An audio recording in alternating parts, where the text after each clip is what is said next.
Nama saya Nuriliana binti Akbar. Saya dari AS102F. Saya bersama rakan-rakan saya akan membentangkan analisis ayat dan tajuk kami ialah Hamba Allah, Surah Az-Zariyat ayat 56. Saya akan membentangkan pengenalan untuk analisis ayat ini. Surah Az-Zariyat ayat 56.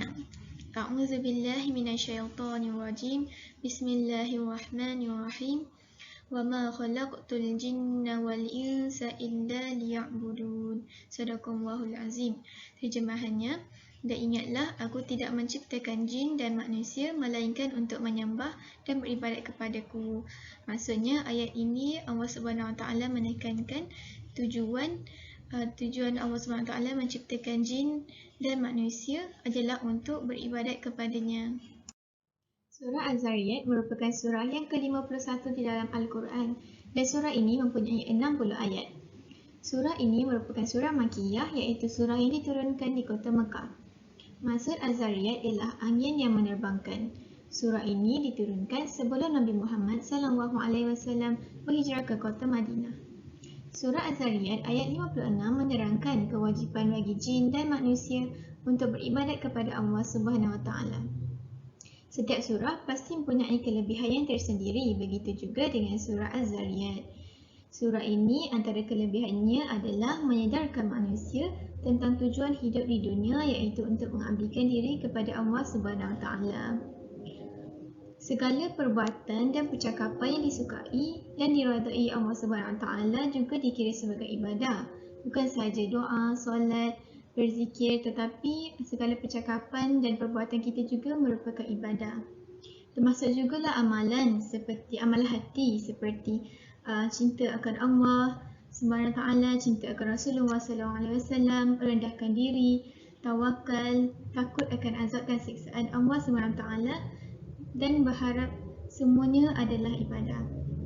Sekiranya dalam Al-Quran dan hadis ada perbuatan yang disuruh dilakukan dan ada perbuatan yang dilarang untuk dilakukan. Sekiranya kita mengikuti segala perintah dan larangan tersebut, itu juga dikira sebagai ibadah. Dan setiap perkara yang kita lakukan hendaklah berniatkan untuk Allah SWT semata-mata. Sekiranya perbuatan kita tersebut kita niatkan kepada Allah SWT, sudah pasti segala perbuatan kita itu merupakan ibadah.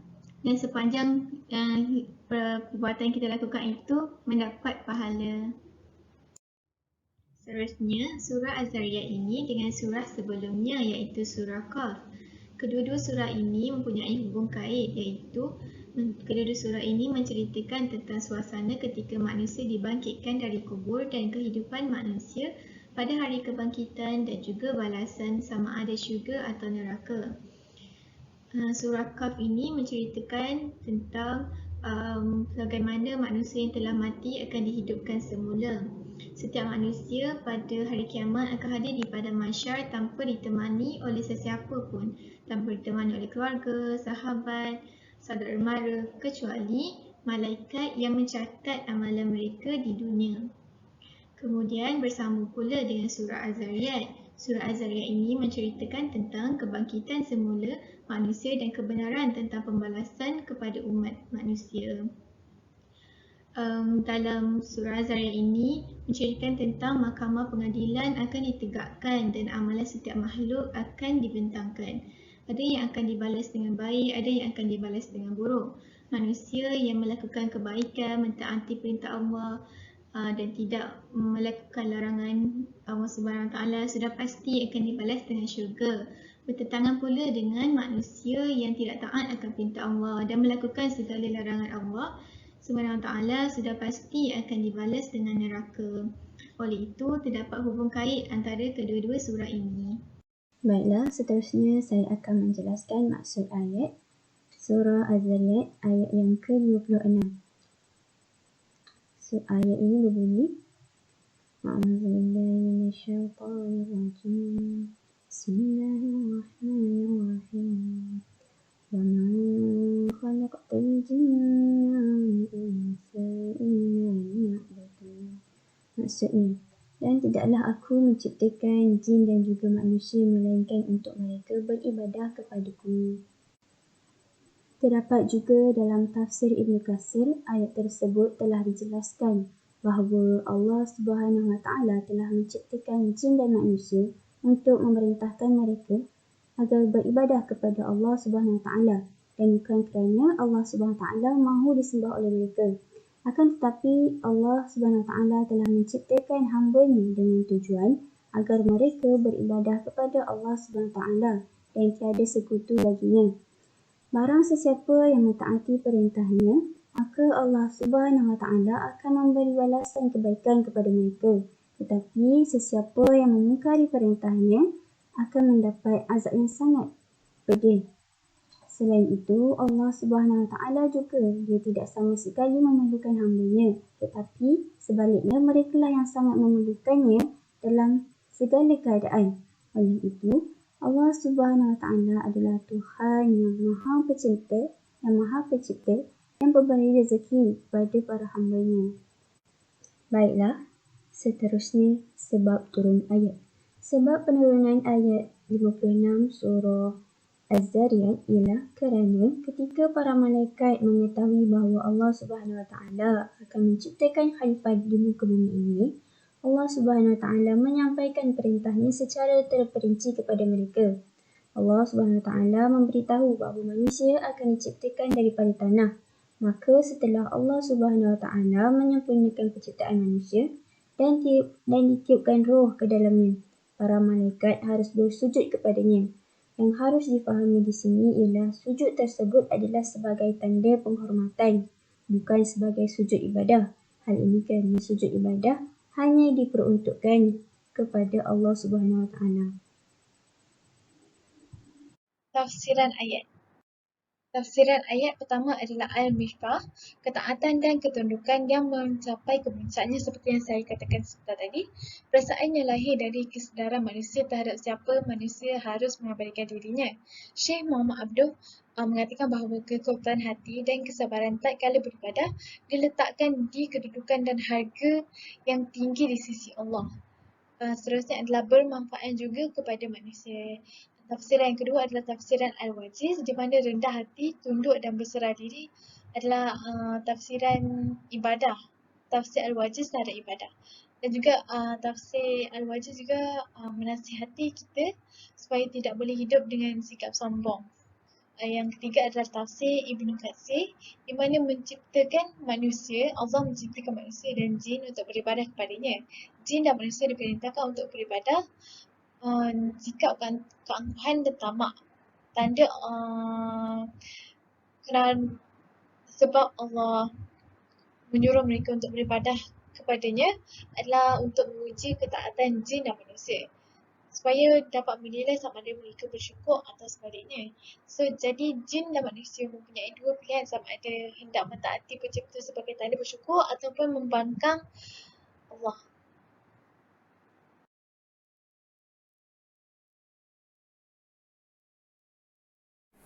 Intipati ayat dalam surah Az-Zariyat ayat 56 ialah Allah Subhanahu Wa Taala ingin menjelaskan maklumat serta tujuan hidup. Bagi surah Az-Zariyat ayat 56 ini bermaksud Allah Subhanahu Wa Taala menegaskan, aku mencipta mereka supaya aku memerintah mereka agar sentiasa melaksanakan ibadah dan pengabdian kepadaku. Daripada terjemahan surah ini, ia bukan disebabkan Allah Subhanahu Wa Taala memerlukan bantuan atau kuasa ataupun berhajat daripada kita semua. Justeru beribadah kepada Allah Subhanahu Wa Taala dengan melaksanakan amalan yang baik dengan hati yang terbuka dan ikhlas dari segi zahir dan batin adalah tujuan utama manusia dicipta dan dihidupkan. Melaluinya, manusia dapat mencapai kejayaan dan kebahagiaan hakiki. Allah Subhanahu Wa Taala juga memerintah Nabi Muhammad SAW beristiqamah dalam mengajak umatnya mengesahkan Allah, kerana sesungguhnya ini adalah tujuan utama manusia dan jin diciptakan. Namun, Allah Subhanahu Wa Taala bukan mencipta jin dan manusia itu untuk kebaikan dirinya sendiri sahaja. Malah Allah Subhanahu Wa Taala tidak menciptakan mereka melainkan untuk tujuan hidup mereka adalah lebih bermanfaat dari segi perjalanan hidup di muka bumi yang bersifat sementara ini. Oleh itu, beribadahlah kepadanya kerana ibadah itu sangat bermanfaat bagi mereka, bagi kita semua di akhirat kelak. Ayat ini menegaskan bahawa Allah tidaklah menjadikan jin dan manusia itu sebagai hamba-Nya semata-mata, melainkan untuk mengenalnya dan agar menyembahnya sebagai Tuhan yang Maha Pencipta. Dalam kaitan ini, Allah Subhanahu Wa Taala berfirman, padahal mereka hanya disuruh menyembah Tuhan yang Maha Esa, tidak ada Tuhan selain Dia. Maha suci Dia dari apa yang mereka persekutukan. Dalam surah At-Taubah ayat 31. Dan merendahkan diri. Oleh itu, setiap makhluk jin dan manusia wajib tunduk kepada peraturan Tuhan dan merendahkan diri pada kehendaknya. Sebagai contoh, menerima segala apa yang ditakdirkan olehnya, segala apa yang terjadi dan bakal terjadi, serta rezeki yang diberi sesuai dengan apa yang telah ditetapkan olehnya. Sesungguhnya Tuhan menguji hamba-Nya dengan kemampuan mereka dan tidaklah bertujuan untuk membebankan seseorang sebagai hamba-Nya. Tiada seorang pun yang dapat memberikan manfaat ataupun mendatangkan kemudaratan kerana semua ini adalah kehendak Allah Subhanahu Wa Taala. Kesimpulannya, dalam surah ini Allah Subhanahu Wa Taala menguatkan perintahnya untuk memberi peringatan agar manusia sentiasa melakukan ibadah kepadanya. Sekian, terima kasih daripada saya. Assalamualaikum warahmatullahi wabarakatuh. Nama diberi Nik Amira binti Muhammad Fardin. Nombor matriks 2020894408 daripada kelas AS 120-2F. Sekarang saya akan membincangkan tentang hukum hakam yang terkandung dalam surah Az-Zariyat ayat 56. Seiring dengan kemodenan zaman sekarang, pelbagai perkembangan hiburan, oleh itu manusia mudah reka dengan keseronokan dan juga hiburan yang ada di bumi ini dan juga menyebabkan mereka lupa akan tanggungjawab sebagai manusia untuk menunaikan ibadah kepada Allah dan melaksanakan perintah Allah. Dan ketakwaan diri manusia juga menjadi semakin runtuh, terutama dalam kalangan remaja zaman sekarang. Oleh kerana kurang didikan tentang Islam dan juga kurang pendedahan tentang pelaksanaan ibadah. Manusia dicipta hanya untuk menyembah dan beribadah kepada Allah. Oleh itu, ibadah ialah merendah diri, tunduk, patuh dan taat kepada Allah, di mana merupakan pengabdian diri sepenuhnya kepada Allah, mengikut peraturan dan melakukan suruhan dan meninggalkan larangan Allah. Allah juga menyeru agar manusia menjalankan ibadah wajib di mana hukumnya fardu ain dan wajib seperti solat dan puasa. Bukan sahaja kita hanya menyembah Allah, tetapi kita juga akan mendapat manfaat kepada diri sendiri di mana melakukan ibadah manusia akan tahu betapa hina dan lemahnya kita ni apabila berhadapan dengan kuasa Allah dan kita akan sedar akan kedudukan kita sebagai hamba Allah. Seterusnya, pendapat ulama-ulama tentang ibadah. Seperti Syekh Muhammad Abdul mengatakan bahawa ibadah adalah ketaatan dan ketundukan yang mencapai kemuncaknya kerana rasa dan perasaan itu ditanam dalam jiwa seseorang. Maksudnya seseorang itu sudah mencapai tahap di mana dia sedar akan ketaatan dan ketundukan yang sepatutnya dia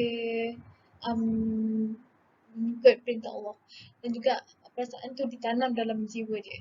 Dan rasa keagungan dalam jiwa manusia dan kesedaran manusia tadi tu, dia sedar terhadap siapa yang seharusnya dia mengabadikan dirinya. Oleh itu, kehadiran di hadapan Allah dan penghambaan manusia kepadanya dengan kerendahan diri menjadi erti ibadah. Jadi mengakui Allah sebagai pemilik kemuliaan akhlak dan memiliki kekayaan murni seperti yang diperkatakan oleh Taba'i Seterusnya adalah Muhammad Abdul juga berpendapat bahawa ibadah terbahagi kepada dua, iaitu ibadah murni dan juga ibadah tidak murni. Di mana ibadah murni adalah ibadah yang telah ditetapkan syarat dia, kadar waktunya seperti solat dan puasa. Seterusnya, cara penyelesaian masalah yang dihadapi pada zaman sekarang di mana manusia semakin lupa akan tanggungjawab mereka untuk menunaikan ibadah kepada Allah. Oleh itu, kita seharusnya melakukan setiap ibadah itu ikhlas kerana Allah tanpa memikirkan balasan ataupun pulangan dan ganjaran. Dan kedua adalah jiwa akan berasa tenang, hidup sentiasa diberkati dan diridai oleh Allah. Seperti kita bersedekah kepada orang lain, kita akan dapat merasakan kegembiraan yang mereka dapat. Dan yang ketiga adalah menimba ilmu pengetahuan yang lebih mendalam dengan menghadiri majlis ilmu. Dengan menimba ilmu pengetahuan yang lebih mendalam, kita dapat membezakan yang mana yang betul dan mana yang salah. Dan kita dapat memperbaiki kelakuan kita, kita dapat memperbaiki cara-cara kita dan akan dapat meningkatkan lagi prestasi cara kita melakukan ibadah kepada Allah. Dan juga last sekali adalah mendampingi orang yang berilmu dan soleh. Apabila kita mendampingi orang yang berilmu dan soleh, kita akan dapat pengaruh yang baik daripada mereka dan oleh kerana pengaruh mereka yang baik, kita juga akan terikut dengan mereka dan sentiasa melakukan ibadah bersama mereka. Akhir sekali, saya akan membentangkan tentang pengajaran ayat. Pengajaran yang dapat disimpulkan daripada surah Az-Zariyat ayat 56 ini adalah yang pertama, memberi kesedaran kepada umat manusia untuk menyedari tujuan hidup kita di dunia, iaitu untuk beribadat kepada Allah Subhanahu Wa Taala. Beribadat dalam konteks ini bermaksud menyembah, mengabdikan diri, taat dan patuh terhadap segala perintah yang dikehendakinya. Lebih-lebih lagi, kita sebagai makhluk yang terbaik yang diciptakan oleh Allah Subhanahu Wa Taala kerana diciptakan dengan akal dan fikiran yang sempurna. Yang kedua, ayat ini mengajar kita untuk terus bersyukur kepada Allah Subhanahu Wa Taala. Hal ini kerana dengan melaksanakan ibadah, ia membuktikan rasa syukur kita kepada Allah Subhanahu Wa Taala yang telah menciptakan manusia dengan sebaik-baiknya dan dikurniakan dengan akal dan fikiran yang membolehkan untuk kita membezakan perkara yang baik dan yang buruk. Oleh itu, ayat ini memupuk rasa bersyukur kepada Allah Subhanahu Wa Taala. Yang terakhir sekali, ayat ini mendidik kita untuk melaksanakan semua perkara dengan berniatkan hanya kerana Allah Subhanahu Wa Taala. Segala perbuatan yang kita lakukan di dunia ini perlu disertakan dengan niat kerana Allah Subhanahu Wa Taala. Sudah pasti menjadi ibadah sekiranya kita berniat kepada Allah Subhanahu Wa Taala. Maka sudah pasti kita akan memperoleh pahala secara berterusan pada setiap hari. Oleh itu, sangatlah penting untuk kita niatkan segala perbuatan yang kita lakukan seharian kerana Allah Subhanahu Wa Taala.